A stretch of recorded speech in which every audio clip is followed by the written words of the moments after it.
and welcome to AllCEUs. Over the past few years, we've often gotten the question of, how do I become an addictions counselor?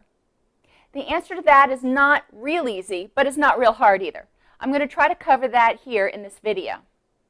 The first thing to understand is that every state has their own requirements for people to become certified or licensed. Some states only provide certification, others only provide licensure, some provide both. So you need to figure out what your state wants you to do. The best place to start is by going to a website called the Addiction Technology Transfer Center, or ATTC. On this page, you'll find a lot of information about addictions counseling, things that are coming up, new research information, etc. But you'll also find information about how to become certified. So about halfway down, you'll see where it says Find Certification Information. You'll click on that link. When you click on that link, it takes you to this page. And you can scroll down and find your state on the map. When you click on your state, it will take you to the state page. In this particular example, we're going to use Florida. Florida is nice because they only have one body that does certifications. Some other states have multiple different certifying bodies, and you can look at what each one offers you. So for Florida, it's the Florida Certification Board, and they offer a whole range of certifications.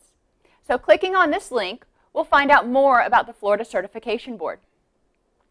FCB has an office in Tallahassee, Florida. In order to get definitive information about certification or clarification, you're going to want to contact them. I suggest going to their website first, which is here, as is their phone number and an email address to contact someone.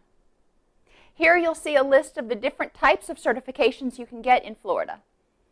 The nice thing is there's a bunch of different certifications that can allow you to hone your skills to work with a specific population. Each certification has its own requirements, and we'll talk more about those in a few minutes.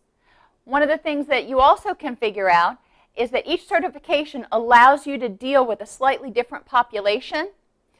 So figuring out who you want to work with. Do you want to work with adolescents, criminal justice, eating disorders, etc.? A lot of people get multiple certifications. That is up to you. So let's start by figuring out what the basic requirements are to get certified in the state of Florida. So we'll go to the Florida Certification Board website.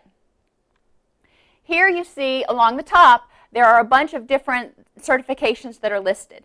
And you want to select the one that applies to you or that you're most interested in. Right now we're talking about addictions, so we've selected the Addictions tab. We'll start out by looking at Addictions Counseling Specialist or Certified Addictions Specialist. Now, in Florida, the Certified Addictions Specialist is your entry-level position. Each level of certification here requires a different amount of training, different amounts of direct in contact with the patients, different amounts of supervision. So your entry level is where you want to start, and if you can look through it and go, yeah, I've already got all that, you might be able to go to the next higher level. For this purpose, we'll start with Certified Addiction Specialist, and let's see what Florida requires. The really awesome thing in Florida, as in many other states, is that you can become a Certified Addiction Specialist without having a college degree. So if you really want to help somebody and haven't had the benefit of getting a college degree, or maybe you got a degree and it's just not even close to the area of counseling, that doesn't keep you from getting certified. The next thing you have to have is experience, and this is defined as direct contact with the consumers who you want to serve. 2,000 hours is roughly 1 year of full-time work. Now, it doesn't always work out that way if you have a lot of vacation time, etc., but roughly one year of full-time work. During that time, you also need to get a total of 150 hours of addiction-specific training. What that means is training that will help you work with this particular population. Many states will allow you to get your pre-certification training online. So it's important to figure out what your state requires. Certain states, such as California, have very specific requirements about who can provide addictions pre-certification training. Most of the other states are happy if you can get your pre-certification training from a NADAC-approved provider of education. Those agencies that provide online training and face-to-face training who are NADAC-approved will have an approval number. So you can look on their website and find out what their NADAC approval number is that allows them to provide addictions counselor pre-certification and continuing education training.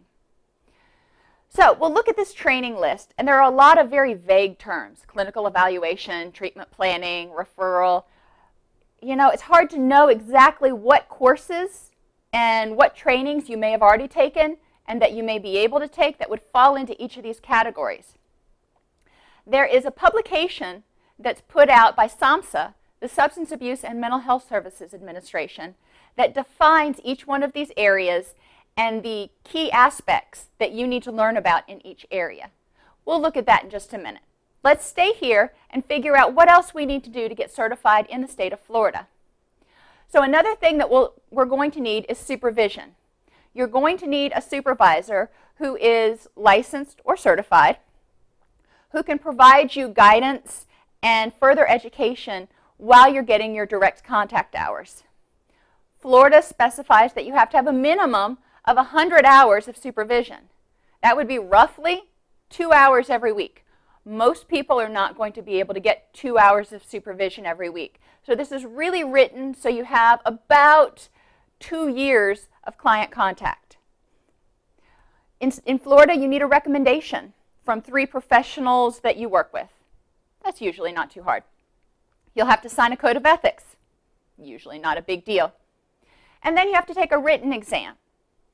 Now, the written exam, again, varies from state to state. Some states require a national exam called the ICNRC. Other states require a state-specific exam, and still other states require both. So you want to look and figure out what exam you have to prepare for in order to become certified or licensed in your state. Now, these exams are based upon the training domains that are listed above. So if you've taken those classes and if you've worked with the clients, most of the time it's not a huge big deal to take these tests. So don't let the word exam scare you. It's just to make sure that you actually had good quality training and good quality supervision during your client contact hours. Once you get certified, it doesn't stop there though. You are going to have to continue to get continuing education hours.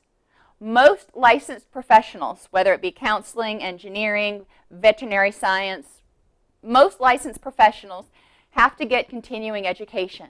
This helps us stay up to date on the different things that are going on in the field and also keep our skills kind of tip-top, because we realize once we get into the field where some of our weaknesses may be, and then we can get training and get credit for those trainings as we go along.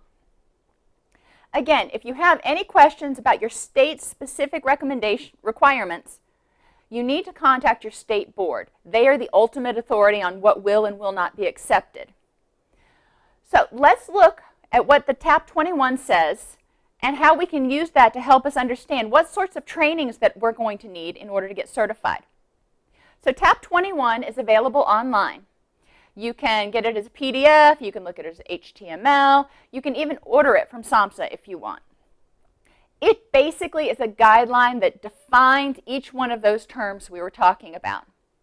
So you get Tap21, you're going to go to the table of contents, and it's going to look something like this, and you say, okay, well, I want to know what clinical evaluation really means. So you'd go to the page that starts defining, and there are multiple pages, clinical evaluation. And in this, it tells you that what you need to know under clinical evaluation revolves around screening and assessment. So courses that you take that talk about assessment of persons with mental health issues, or assessment of persons with substance use disorders, or screening in the criminal justice system, those are all courses that would fall or apply under clinical evaluation. One of the things I suggest to my supervisees is to gather all the certifications and certificates they've gotten to date, and we sit down and we look at what each class is that they've taken and where it might fit. There's no sense reinventing the wheel, but we can also identify where their major gaps are in their training and help them pick courses that are in each domain area that will help them fill those gaps. We also work together to identify courses they can take that are in those domain focus areas that will make them more employable. The buzzwords right now are things such as motivational enhancement therapy, motivational interviewing, dialectical behavior therapy, and co-occurring disorders. As a supervisor, as an administrative supervisor, when I would hire people, I would look for applicants that were already trained in working with persons with co-occurring disorders, who had a good handle on motivational enhancement therapy. Those are things that were sort of bonuses in addition to just the run-of-the-mill education. It's good to find out what the buzzwords are in your community by talking to other addictions counselors and finding out what sorts of approaches they're using in their treatment centers. Again, certification itself comes down to satisfying the requirements set forth by your state and keeping up your training through continuing education. Most states allow you to do all or part of it online. It's important to make sure that that's true in your state, but the vast majority, I believe right now it's 46 out of the 50 states will allow you to do the vast majority of your training online. So you can do it at 2 in the morning. You can do it on your shift, on a computer, while the clients are out doing something else. It makes it a lot easier for you to get the professional training you need so you can have a career in addictions counseling. Thank you, and I look forward to working with you in the future.